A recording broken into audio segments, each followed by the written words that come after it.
Welcome back to the show, everybody. XRP's rise from the ashes like a phoenix may be closer than any of us realize. Today, we're going to look at some information, old and new, about exactly that. And as we say, know what you hold when it comes to XRP. Somebody roll that beautiful intro. This is Digital Perspectives with Brad Kimes. Subscribe for new content notifications. Now, here's Brad Kimes. Come on in.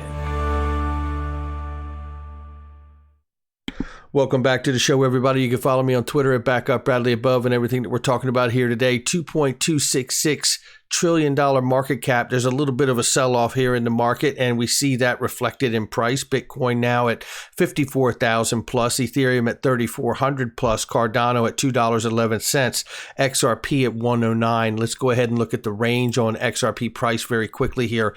It is at 10921. The bottom side of the price is 10716, and the upper side is 11296. We'll keep an eye on it. All right, so looking at this to start off with today, this is Charles Gasparino, who made a tweet here, and it's one of three, and he acknowledges that in March of 2018, Gary Gensler, then the professor at MIT Sloan, met with the SEC, Jay Clayton, at the time to discuss crypto regulation, stating Bitcoin should not be considered a security, but the SEC should crack down on other aspects of the business. Sources confirmed to Fox the meeting that occurred at Clayton's office just 3 months before former SEC corporate finance chief Bill Hinman gave a speech at Yahoo Finance conference providing his view that Ethereum and Bitcoin are not securities, but that others may be. Clayton provided input to the Hinman speech. I have confirmed, says Charles Gasparino. That is massive right there. In 2020, the Clayton SEC filed charges against Ripple alleging its use of XRP to build out its platform violated securities law. Clayton, Hinman, and Gensler had no comment. More at 1:30 on Team Cavuto, and he was on there. And I will be playing that clip probably later today or maybe later in this video. We'll see. And let me actually see. I think I have it right here. Okay, I have it right here. I wanted to get that up for you because you should hear what this is. So let's listen to Charles Gasparino break down this complicated situation for crypto regulation. Not only Jamie Dimon's comments about Bitcoin being worthless, but what's going on with Ripple and XRP on the Neil Cavuto show. Let's listen. All right. Normally, when you call an investment worthless, which Jamie Dimon did when referring to crypto, you'd think, all right, he wants nothing to do with it. But his firm, well, that's a bit of a different issue there. Charlie Gasparino, and maybe some mixed messages. What's going on? And by the way, running in conflict from Gary Gensler. Gary Gensler wants to crack down on crypto, but the one crypto he likes is the one, apparently, the one that Dimon says is worthless, and that's Bitcoin. Yeah. Give you a little background here. This is exclusive stuff. We're going to probably write it up for foxbusiness.com. But in 2018, Gensler actually met with then SEC Chair Jay Clayton about crypto regulation in 2018. Wow. He argued to Clayton, from what we understand, that Bitcoin should not come under SEC scrutiny, that it's definitely a currency or a commodity. It should not be regulated, and he basically argued others should be. So that's the green light for Bitcoin. You'll probably trace it from a regulatory standpoint back to 2018 when Gensler, then an MIT professor, and by the way, the MIT had a special sort of group that studied, that it was a kind of a think tank at MIT that was very heavily into the Bitcoin blockchain. Yeah. So he was advocating for Bitcoin back then. And it's funny, after what happened after that, 2018, a few months later, there's very quickly, Gary Gensler also during that time at MIT was saying that Ether or Ethereum was in fact a security in his eyes at that time as well. So quite interesting that Gary Gensler's taking a different stance now that he actually is in the SEC chair position. So check it out.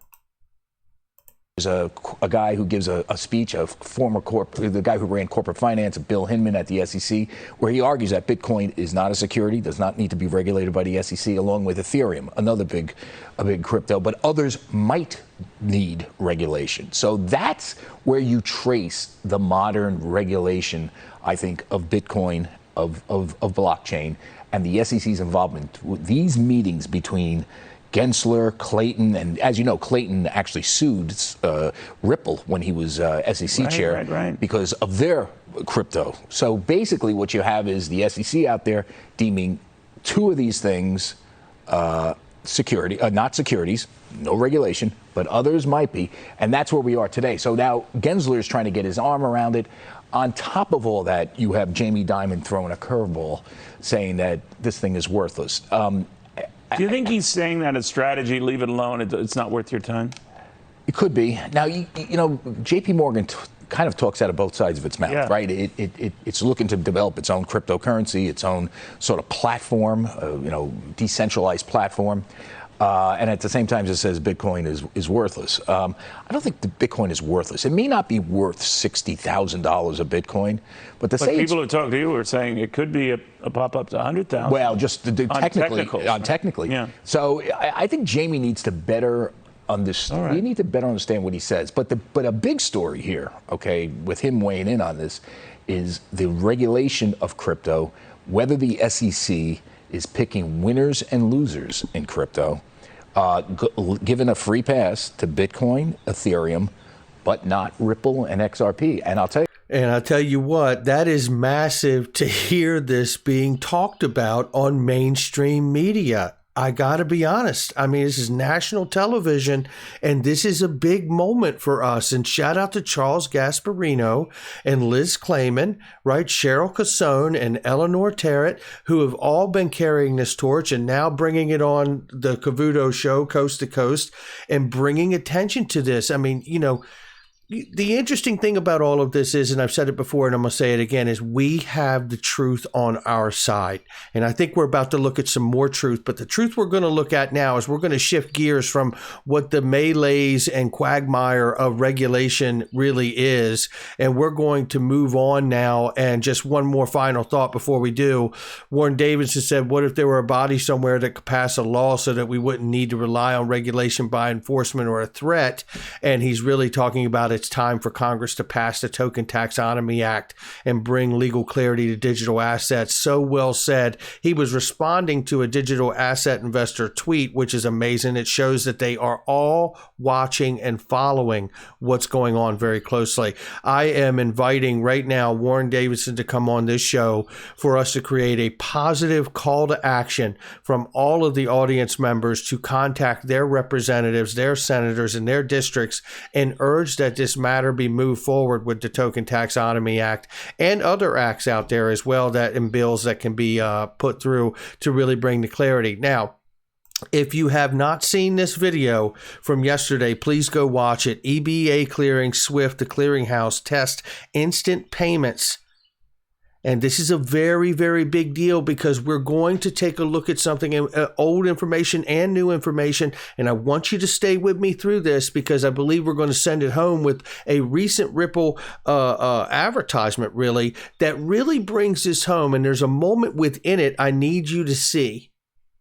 Because we need to reassure ourselves what we hold. Know what you hold. We say it to one another all the time.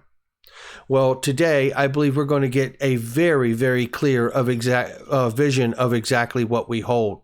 Yesterday, I talked about the news from the day before from the EBA declaring the TCH is the clearinghouse. They do $1.6 quadrillion worth of settlement every single year without fail. We know SWIFT has GPI. We know that they are working with R3. We also know that as a part of that solution, we also know that in 2019, it was announced that the Core to Settler, which is a platform that R3 offers to its customers, which can allow for digital solutions to be used in a settlement process through the integration of GPI from SWIFT and Core to Settler offered through R3. That depends on the XRP token to be able to settle these digital settlements here, these digital payments, right? And that's pretty remarkable. And it goes on to talk about the fact that, yes, over time, they do intend to expand to not only offer XRP, but other digital solutions as well. So other digital tokens eventually brought into the mix eventually as well. Well, this was a nice reminder because this EBA clearing SWIFT and the clearing house test instant cross-border payments has really been going on for quite some time.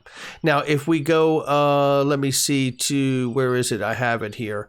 Let's go right here first. So this is a reminder from XRP Captain 590 who says, do you remember this? SWIFT will start using ISO 20022 from November 21st. You know, this is a pretty remarkable reminder. This is a PDF from Deutsche Bank talking about the different payment systems that exist out here. And SWIFT, obviously a huge messaging system for the banking world, has a go live in November 2021. Now, this may have gotten pushed back because of the pandemic, but we're not quite sure. But it is a date to pay attention to. So we're not saying it to be an alarmist, and we're also saying it because what do we know? I'll tell you what we know. Well, we know that Ripple is a part of the ISO 20022 standards body, and they're the first member focused on distributed ledger technology. So whenever this goes live, we know Ripple is a part of it, whether it ends up being November 21 next month or whether it ends up being sometime in 2022 or 23, right? We know that Ripple is a part of that. So that is massive. We also know, because I went through the EBA stuff yesterday, and I'm not going to go through it all again, but just to highlight for those that have missed it, and please go watch this video right here, because there's so much information in here, and I'm just going to skip over it. But here is really the deal. This information here in this EBA document from 2015 really shows this right here, asset-centric.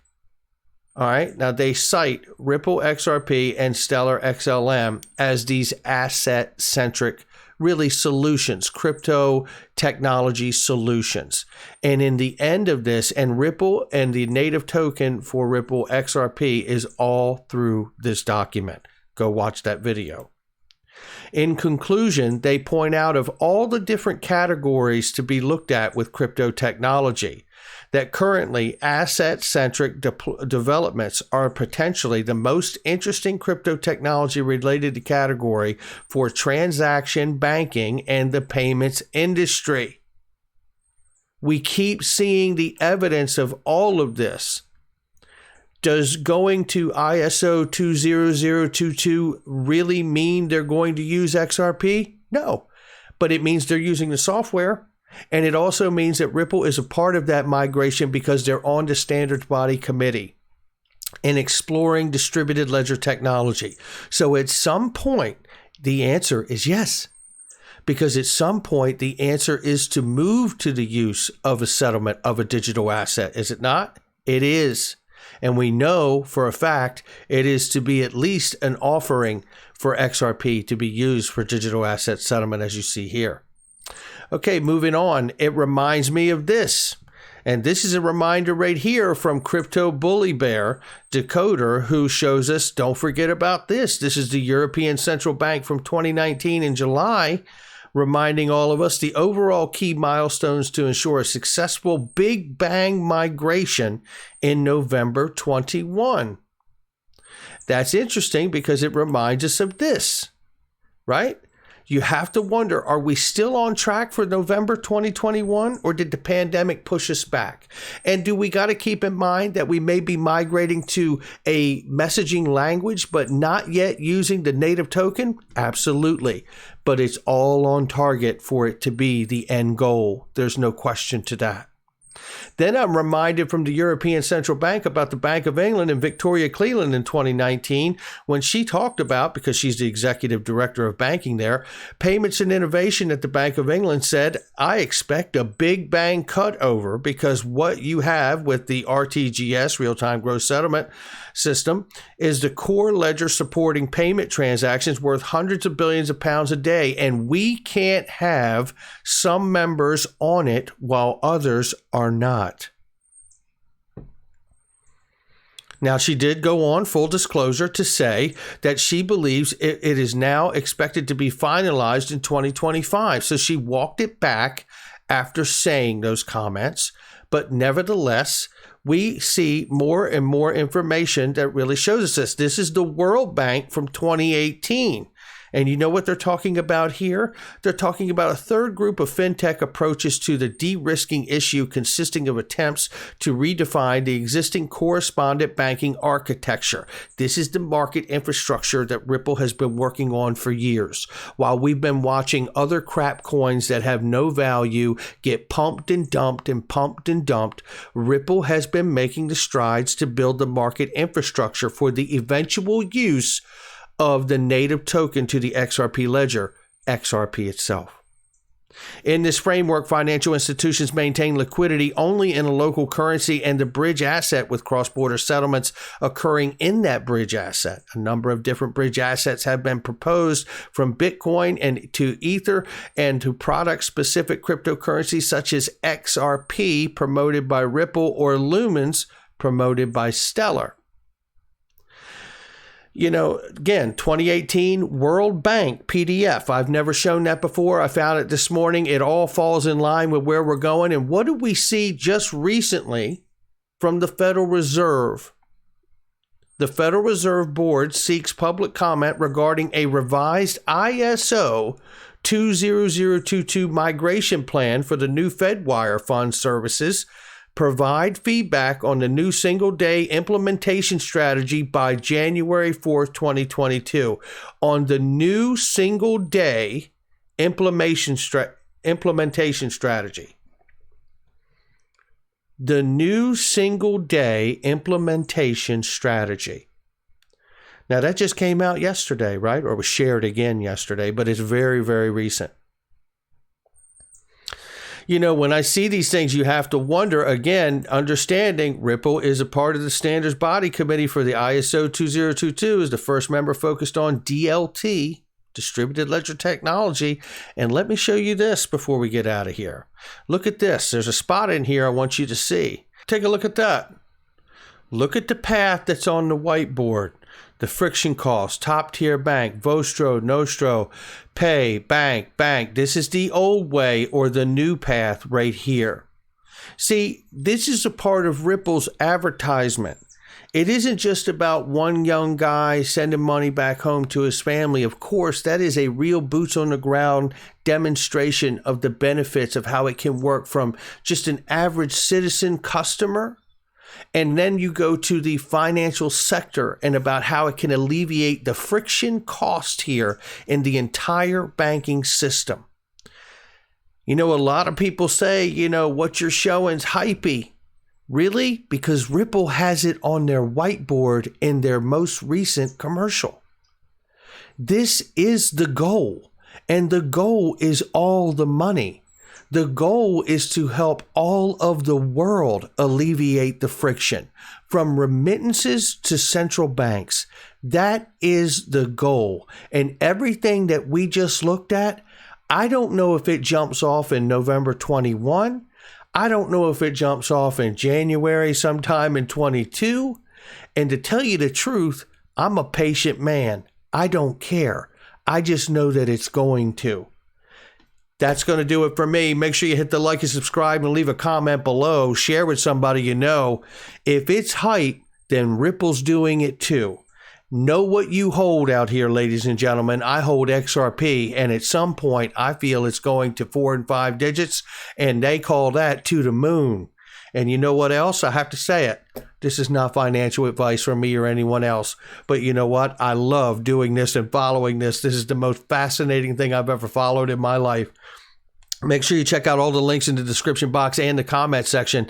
There are really great products and specials and deals in there, but you got to click the links. I'll catch all of you on the next one.